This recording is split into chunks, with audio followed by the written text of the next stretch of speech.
നിരന്തരമായ ഒരു ഭയം നിങ്ങളെ റിലേഷൻഷിപ്പിനുള്ളിൽ വേട്ടയാടുന്നു എന്നൊരു ഫീല് കിട്ടുന്നുണ്ടോ? അതോ പ്രിയപ്പെട്ടവരിൽ നിന്നെല്ലാം അകന്നു മാറി താൻ ഇങ്ങനെ തനിച്ചിരിക്കണം എന്ന് തോന്നിക്കുന്ന ഒരു അവസ്ഥയിലൂടെയാണോ കടന്നു പോകുന്നത്? ഒട്ടും കാമായിരിക്കാൻ തനിക്ക് സാധിക്കുന്നില്ല.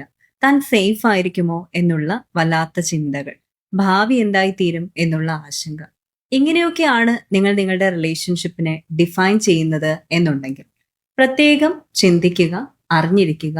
അത് വലിയ റെഡ് സൈൻ തന്നെയാണ്.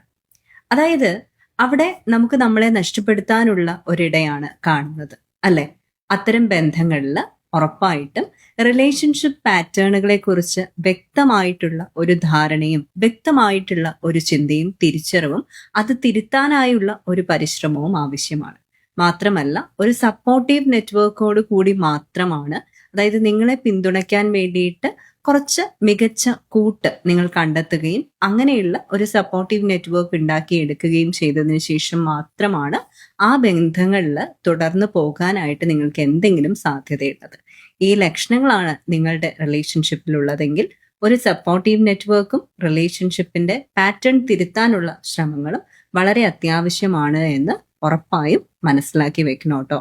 U deserve a positive life. Let's transpire to inspire.